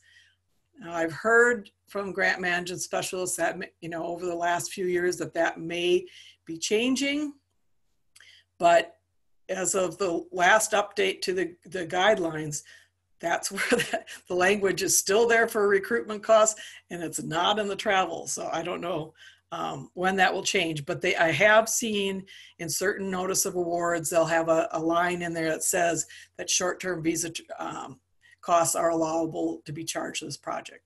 So you just kind of have to look for that. And if you have any questions, if I would just contact your grant management specialist and see, if the short-term visas are allowable or not. So as far as purchasing equipment, so capital expenditures for special purpose equipment, which are defined as those used only for research, medical, scientific, or other technical activities, is allowable as a direct cost with prior written approval from the institute or center. Now, if your award is under expanded authorities, prior approval is not required unless the cost of the equipment is greater than $25,000. Anything under that, you don't need prior approval, but that's only if you're under expanded authorities.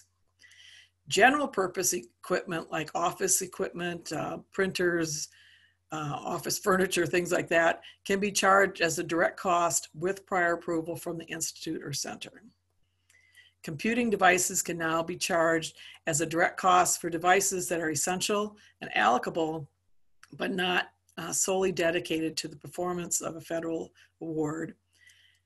And the title goes to the institution, not the federal government, unless it's stated in the notice of award. So for nonprofit institutions for higher education and other nonprofits whose primary purpose is the conduct of scientific research, they obtain title with no further obligation to the federal government, and that's under the exempt clause of the uniform guidance regarding equipment.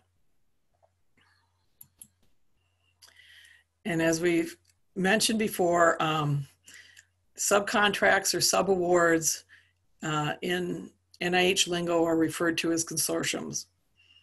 I don't know why but that's what they refer to them.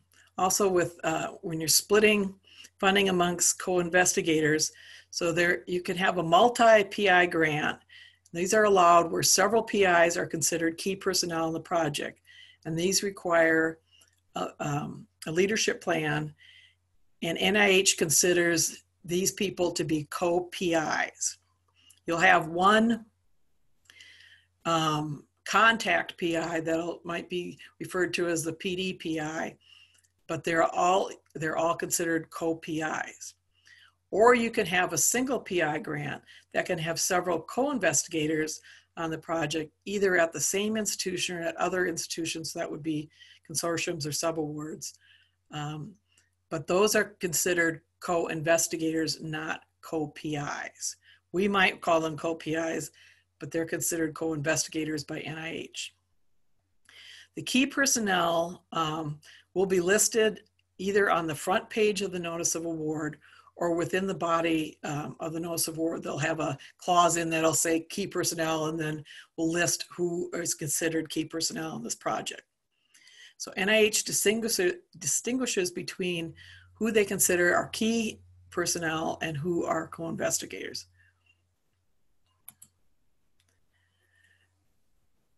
As far as, actions that require pre-approval under expanded authorities, anything, of course, that changes to the scope needs prior approval.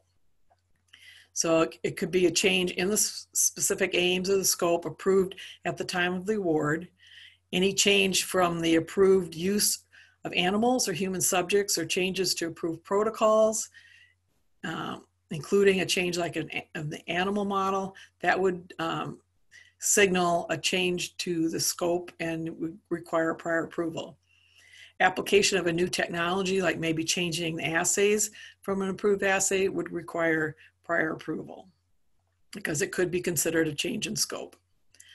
Significant rebudgeting is that anything over the 25% in one cost category. And purchase of a unit of equipment exceeding $25,000 could signal a change in scope, so it needs prior approval. And then, and transfer of amounts of trainee costs, that the stipends, the tuitions, the fees to other cost categories does require approval, but prior approval, but the trainee, like travel and supplies and stuff, can be rebudgeted without, because that's considered trainee related or training related expenses, not trainee costs.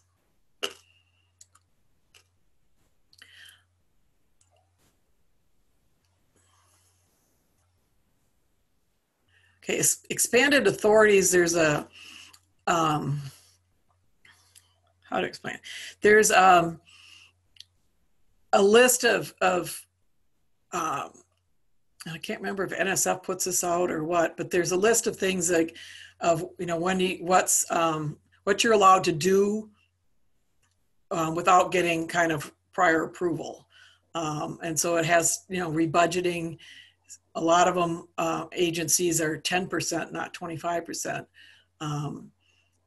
But most NIH awards are issued under expanded authority. The cooperative agreements usually are not, or they'll limit the expanded authority. So they'll say, you know, you can do expanded authorities, except you need to require carryover approval. You need some, so identify which ones, which prior approval requirements they are requiring you to follow. I don't know if that explains it. Hope, thanks. It's kind of one of those things that's hard to explain.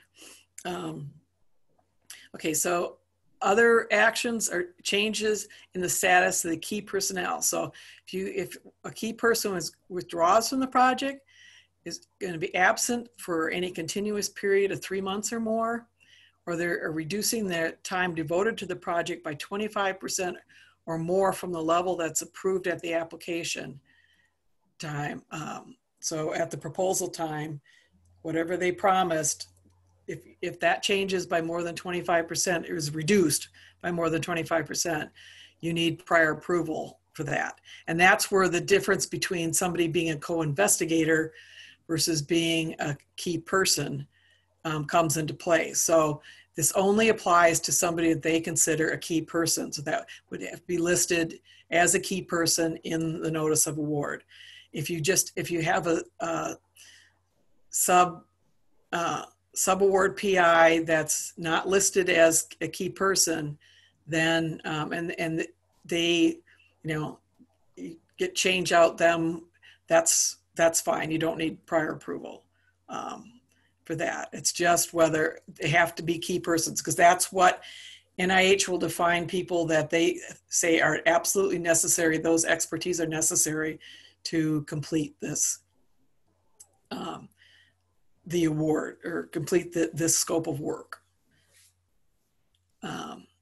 So also the issuance of a subaward or consortium that's not included in the proposal. So if after the award you want to issue a subaward, it may happen, maybe one of your, the people working on your project leaves your institution and transfers to a new institution. Well, now you need to, if they're going to continue working on the award, you're going to need to issue a subaward to that, to their new institution to pay for their salary and supplies or whatever. So prior approval is only required if that subrecipient is a foreign entity. So it's only for international subawards. If it's it's not a foreign entity, you can issue it without having to go back for approval. And that's something that's different from NSF. NSF, you have to always go back and get approval to issue a subaward after the award is awarded. And the other case is if you're issuing a fixed price subaward under a cost reimbursable award, you have to seek prior approval.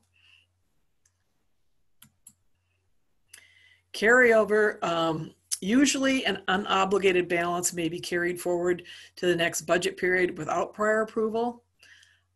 If that amount is greater than 25% of the current year's funding, then it would requires an explanation or justification. And that is provided in the annual progress report. There's a section that you have to complete, whether you estimate you're going to have more than 25% of your current year budget. And it will say in your notice of award whether carryover requires prior approval or not. Training grants and cooperative agreements usually require prior approval, and it will be stated that way in the award document. It will say that it requires prior approval. A second no-cost extension requires prior approval. And of course, requested changes must be submitted to NIH no later than 30 days before the proposed change. So not after the change, it's got to be before. And many prior approval requests can actually be submitted through ERA Commons. They keep adding more and more, so that's pretty much the spot to, instead of emailing them to the grant management specialist, they want them uploaded to ERA Commons. And if you're going to submit a prior approval request, you should go on to ERA Commons and look up what you need, because they have different things. Sometimes it requires, revised budgets, but there's also different kinds of justifications they require for like a second no-cost extension. You've got to provide a justification or for why you couldn't complete your project in the first under the first no-cost extension, and then they want a separate justification that they call a scientific justification for justifying why you need to have a second no-cost extension. So there are different requirements for the different that they ask, or different documents they ask. So you just can go on ERA Commons and look that up. Under the prior approval, there's a tab, and you can just choose which one you want to do, and because and then just select which grant you're talking about and hit, to start a request. It'll show you what you need and you can just cancel that request, but it'll at least show you what they're requiring you to provide for that request.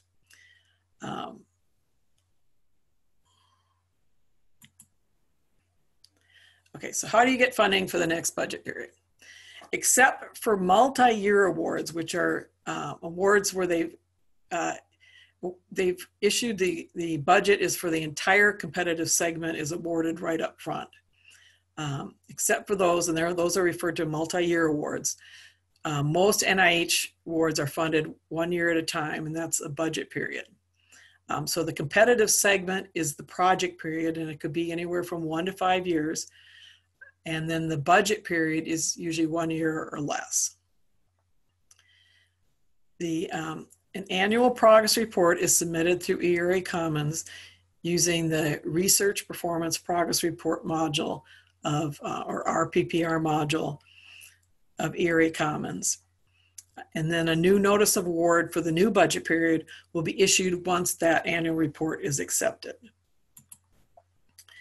The RPPR is usually filed online through ERA Commons, and it's usually due between 45 and 60 days prior to the end of the current budget period. There are some other DHHS agencies like the FDA and the CDC that also use ERA Commons for filing the RPPRs, and some of those, sometimes it's a 90 days prior. But that will be listed in the notice of award. And it also, on ERA Commons, you can go in the RPPR module and actually generate a report of your upcoming due dates for progress reports. So you can, and you can generate a whole list of what grants are due when, and those will show the any FDA grants or CDC awards that will show up on that report. So it's good to keep track so you know when things are due and you don't have late progress reports. Multi-year funded awards, that's when all the funding is awarded up front, requires filing of an annual RPPR by the anniversary date of the award. These awards will not come up in that report file because it has to do something with them being due 45 or 60 days in advance. It's just something with the software. So those you do have to kind of keep track of, but that means, if your award start date was January 1st, then by January 1st each year of that award, you need to file an annual RPPR.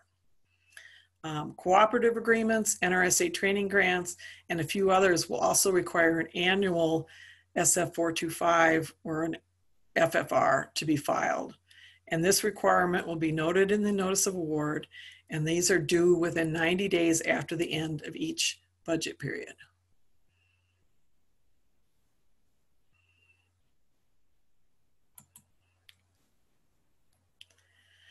For filing an RPPR, the PI or a PI delegate must start the process in ERA Commons. They'll upload the progress report and enter any or all of the administrative data. Then they route it to a signing official for review and certification, and the signing official is the one that actually submits it to NIH. If you have any IP disclosures or inventions, they need to be, during the year, they need to be reported on the RPPR and also through iEdison. And they will ask if it's been reported through iEdison and to give a date. So you may have to find that information out if you have any IP disclosures for an award. The ERA Commons IDs and a profile is required for all postdocs, graduate, and undergraduate students that are working on a project. So you will not be able to submit that RPPR if any postdoc, graduate student, or undergraduate student that's listed in the all personnel section does not have an ERA Commons ID, or if he or she has not completed their profile. So there's a spot on when you're doing the RPPR that you can say check for errors. And when you do that, if they're missing any information, the graduate student either doesn't have an ID or they haven't completed all the sections of their profile, you'll get a red warning, and that means you cannot. It'll tell you who's missing. They're missing data on, but you can't submit an RPPR with when there's a red error. So that's important when you have subawards under you, that you make sure that they've gotten the IDs from any of their graduate students that are listed in that all personnel section. And you cannot create an ERA Commons ID for your subaward personnel. Their institution will have to create one for that graduate student. So it's a good thing to get started ahead of time on this kind of thing and make sure that that everyone has has IDs that need IDs and have completed their profiles. Publications that are non-compliant with the NIH public access policy will delay receipt of next year's funding. So one of the parts of the RPPR is you list your publications. If any of them aren't in compliance, that will come up as a yellow error in the RPPR, but that you could still submit the RPPR with a yellow error, but you can't. They will delay. They won't give you next year's funding until you've brought that into compliance and shown. You have to demonstrate, or show them documentation that those publications are now in compliance before they're going to give you next year's funding. So NIH has a public access policy that there are more and more federal agencies are instituting public access policies. So there are databases for publications that like PubMed and NCBI, but these only provide a copy of the abstract of the publication. If you want copies of the full articles, they need to be purchased from the journal. And so NIH now requires a PDF copy of all publications for research that is sponsored by them to be publicly available for free within 12 months of the publication. So they will allow the journals to make money on those publications for a year, and then they cut them off, and they've got to provide copies for free. And so they've set up this database. The policy states that upon acceptance for publication, the final peer-reviewed manuscripts are required to be submitted to the NIH manuscript submission system for publication on PubMed Central within 1 year of publication. So PubMed Central is a different database from PubMed. It probably would have been helpful if they named it something different, but that's it. So you might have a PubMed ID on a publication, but you also need a PubMed Central ID on that publication. And many journals will actually submit the articles for the author to PubMed Central, but some don't.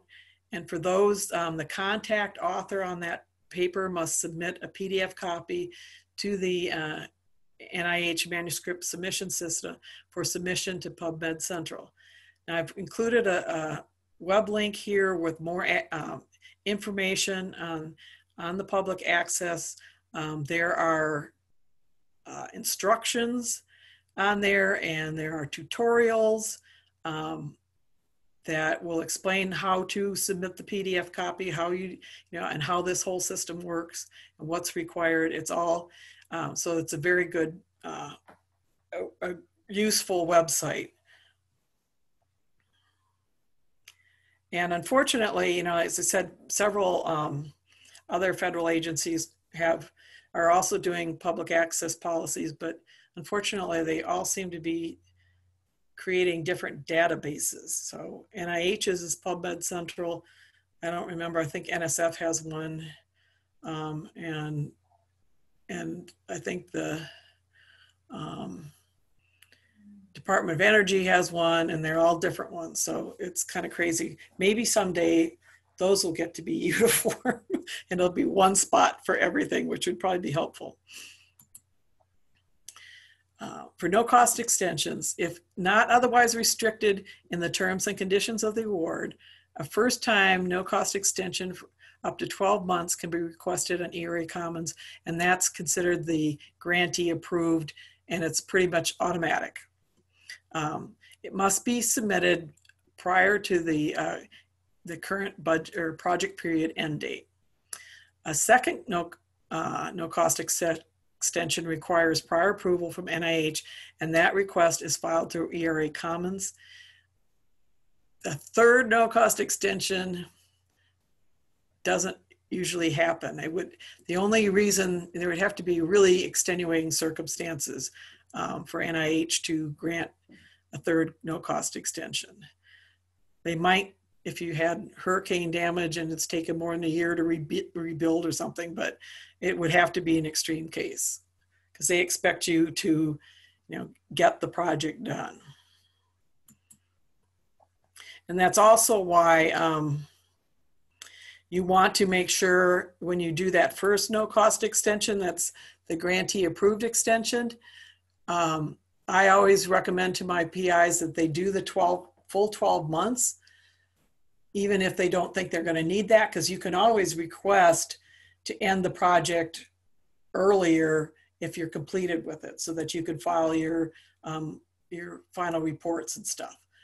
But if you only do the extension for 6 months and then you find you need another 6 months, then you got to do a second no-cost extension request. And as I said, if you only do another 6 months and you need more time, you're probably out of luck. So it's important to take the full 12 months if they think they're going to need it. So as far as project completion of the project and closeout, the drawdown of final expenses must be done within 120 days after the project period end date. You must account for all equipment purchased and any government furnished equipment. The PI's final progress report is due within 120 days of the end date. It's submitted on ERA Commons.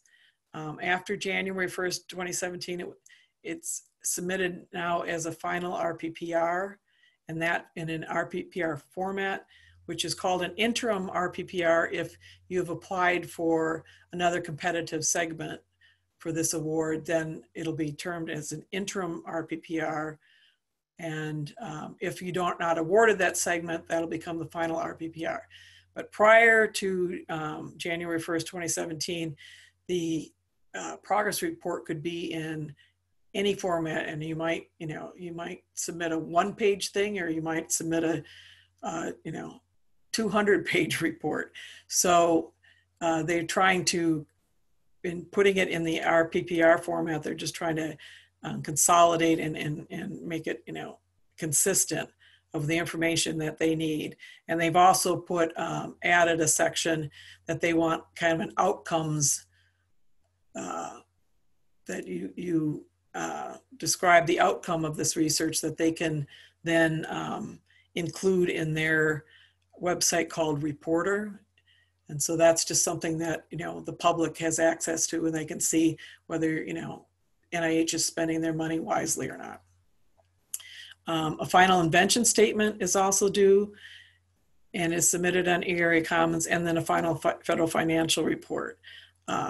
These are all submitted on ERA Commons. They're all due within 120 days after the project period end date. And then records retention is 3 years from the date that the final FFR is submitted. I've provided a website that gives a little bit more information for international applicants. You can take a look at that on your own. And then I just wanted to go over a couple of things of significant changes to NIH guidelines after the uniform guidance. As you know, the uniform guidance now defines what participant support costs are. And for NIH, they're generally not allowed unless they're identified in the funding opportunity announcement. Traditionally, NIH has not funded participant support costs. More recently, some FOAs, especially for R25s, will discuss participant stipends or other costs, might say participant travel or something. And the notice of award may list that in the line item budget as participant stipends, but these are not considered participant support costs by NIH. And you can tell that, so on a notice of award, there will be a section that provides budget information.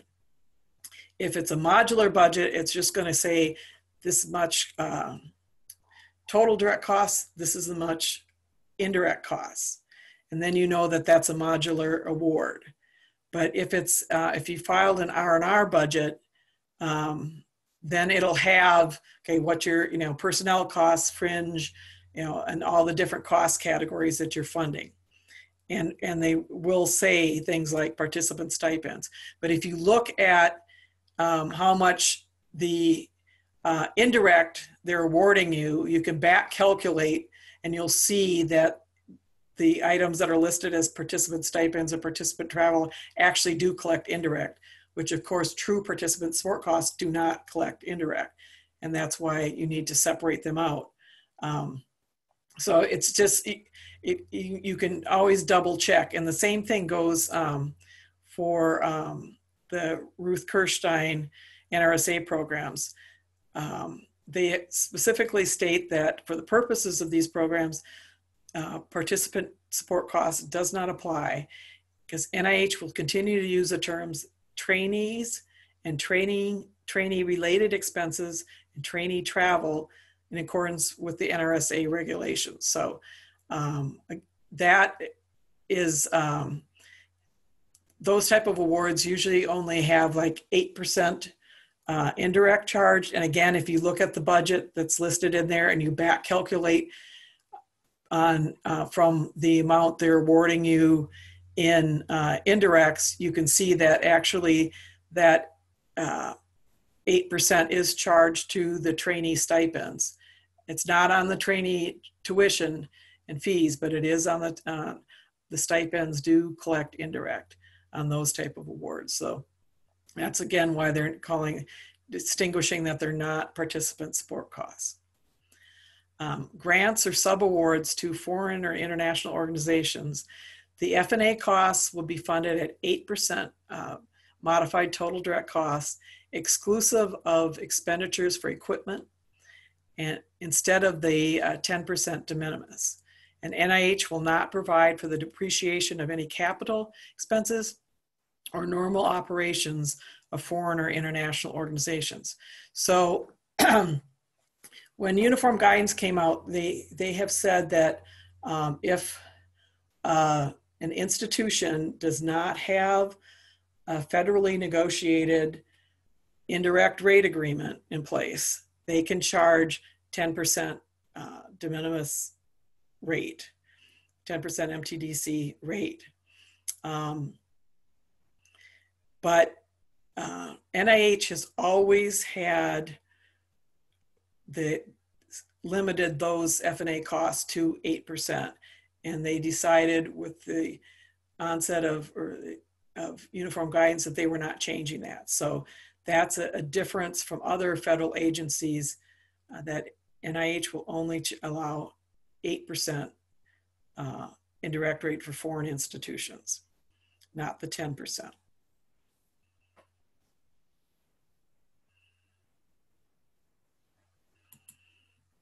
Okay. So Laura, I've answered a lot of the questions in the chat box while you've been talking. I've been responding to the questions that have been posed. One was about the federal demonstration partnership and what that was. And then there was a question about what is expanded authorities. And I provided data about that. Okay. There was one question about, the employer-employee relationship about visa purchases, and I copied data from the website and shared that information. Like, what did it mean to have an employer-employee That would individual be like, relationship? and for us, if like they would have a contract that's, it's usually if you're in a position that you're collecting some kind of fringe. So with graduate students, if you have like a contract that they're either a graduate teaching assistant or a graduate research assistant, you'll have a contract with them that you're hiring them for so many hours at such and such a rate. And they will get, I mean, there will be some kind of fringe rate associated with that that pays their, that for withholding taxes and that kind of stuff. And that's considered an employer-employee relationship versus if you have a fellowship award and somebody is there, it's issued as a stipend instead of being awarded as wage or salary costs. That stipend is not usually taxable, and that's not considered an employer-employee relationship. So they will not get fringe, receive any kind of fringe. Sometimes I know some institutions may allow fringe on for on some healthcare or something, for cover healthcare or something for graduate students, but if you're on a stipend, that's usually not, you don't get or collect fringe. And so that's kind of where the difference is. That's not an employer-employee relationship. So unless you're doing some kind of a withholding or something for taxes, or had some kind of a fringe rate associated with your graduate students or your postdocs and stuff like that, then they're considered employees. And Laura, there's another question. Does an individual with assistant role have access to the prior approval request information in ERA Commons? Now, I know that they have the same role as the PI if they're granted that access by the institution with the ASST Yeah, role. you'd have to delegate it, I think, but I'm not even sure that PIs, I'd have to look that up. I think on the NIH website, they have, you can pull up information on the roles. There's a document they have on the different roles for ERA Commons and what they're able to do. So you can kind of choose what role to assign to somebody, and that should have that information. Unfortunately, since I'm working from home, I don't have that stuff with me. It's at the office. So I can't really look it up right now. And I'm kind of limited because if I try my internet, I'll lose you guys if I try to get on the internet now. So, I found some FAQs online that provide some information about that. So I've attached the link there, yeah, as far as that role. And I do know that they have the ability to submit termination notices, and authority can be delegated. So, but usually you can, I don't know how much you can see on the prior approval request. I know that only somebody with a business official, not just a signing official, they need to be a business official role to submit those requests. So it kind of, depending on how your institution works in assigning, whether you have heavy involvement from your central OSP or it's a lot of stuff is delegated to the departments. Different people may have, somebody in the department actually may have the business official role. But if you're a signing official, I know cannot submit that. It has to be somebody who's designated as a business official. I'm not sure, but I don't know if the assist role will allow you at least to look at what is required. But you can always ask you know, somebody with a business official role in your institution to look it up for you too. But I think I know there's a document that kind of lists out what all those roles are. And so you can figure out, you know, what you need. Because when you're creating an ID for somebody, you need to assign roles. So you need to make sure you assign the correct roles. But just, we have like a minute left. And so we want to first say thank you all so much for plowing through. I know that this is a really, really long session. We appreciate you taking the time to be with us today. If you have any more questions, feel free to email us or contact us. We are happy to help you. I know we covered a lot of information and you think, oh my goodness, what should I look at? What should I study? How should I prepare? You want to know the highlights. You want to know the dates. I mean, we provided a lot of information, but anything's game. So, you know, is it 90 days or 120 days? How can I calculate salary caps? What does certain award types mean? What are their characteristics? You want to know those kinds of things when you are doing your CRA exam. And one thing to remember is they're not going to give you probably the latest and greatest salary cap rate. They're going to give you a rate and let you calculate it. So be able to use different numbers. Don't just memorize that, oh, the cap rate now is this. Yeah. You have to be able to utilize that regardless of what the numbers are provided. Yeah, because what happens with the CRA exam is that as you're trying to renew your CRA, it's good. Once you receive your CRA certification, it's good for 5 years, and then you need to renew it. And so part of that renewal process is they ask you to submit 3 questions for the CRA exam. And so, especially with rates that are changing all the time, like the salary cap, they're going to provide you with, okay, this is a salary cap, you know, this is an AY position, this is a CY, and then you have to do the calculation. And I can almost guarantee that there's always going to be at least one salary cap question, yes, there if will not be multiple, on the CRA exam. So that's something that's really important to know. Yes. And I also wanted to just point out, since I'm working from home, that the telephone number on there is my office phone number, and I can't forward that home. So I have to kind of check in once in a while. So the best way to really reach me is through email. And I'll be happy to help and get you any information that you're requesting.